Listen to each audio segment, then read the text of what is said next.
দেখতে পাচ্ছেন একটি গাছের ডাল আমার হাতে, সেই গাছের ডালে প্রচুর পরিমাণে ফুল ধরছে। আপনারা কি কেউ জানেন এটা কি গাছ, এত ফুল এখন কেন আসে? এটা একটা দেশি ফল, যেটা সাধারণত আমাদের বাংলাদেশে ওইভাবে প্রচলিত নয়, মানে বাগান হিসেবে প্রচলিত নয়, কিন্তু এর ফলটার ব্যবহার কিন্তু আছে সব জায়গায়। আপনারা যারা ভোজন বিলাসী দেখবেন যে বিরিয়ানিতে টক জাতীয় একটা ফল দেওয়া থাকে। যারা রান্নার সঙ্গে জড়িত তারাও জানেন, যারা ভোজন বিলাসী তারাও জানেন। সেই ফলটার নাম হলো আলু বোখরা। মিডল ইস্টে খুব প্রচলিত ফল, তারা পোলাও বিরিয়ানি ছাড়াও এমনিও খায়। আঙ্গুর যেভাবে আমরা খাই সেভাবে এই গাছের ফল খায়। তো আলহামদুলিল্লাহ, এটা বছর 3-এর বেশি হলো আমি গাছটা লাগিয়েছি। গতবার আমার 2-1টা ফুল আসছিল, আলহামদুলিল্লাহ এবার প্রচুর পরিমাণে ফুল আসছে। আশা করা যায় এবার আমাদের আলু বোখরা এখানে হবে। এটার স্বাদটা এমনি খেতে একটু টক মিষ্টি এমনি খেলে, আর বিরিয়ানিতে দিলে তো বিরিয়ানির স্বাদ বহুগুণে বৃদ্ধি পায়।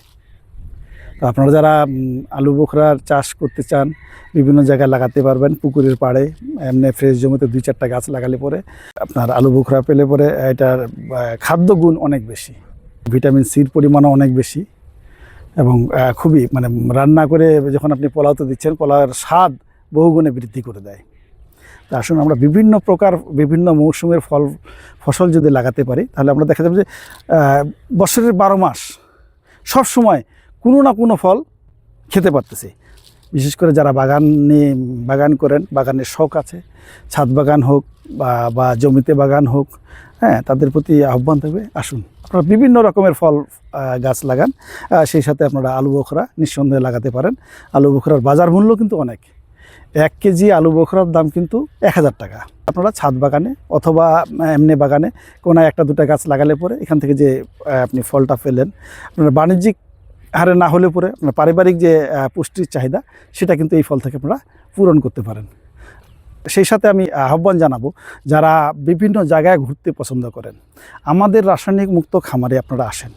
আমরা কিন্তু আমাদের যে খামারটা আছে, আমাদের যে পুকুর দেখতে পাচ্ছেন, এখানে পুকুরের মাছেও কিন্তু কোনো প্রকার আমরা ফিড ব্যবহার করি না। আমরা নিজস্ব তৈরি সর্ষার খৈল, সোয়াবিন খৈল এবং আপনার ধানের ব্রান, হ্যাঁ, এগুলি ব্যবহার করে মাছ আবাদ করি। আমরা কোনো প্রকার ফিড ব্যবহার করি না। কেন ফিড ব্যবহার করি না?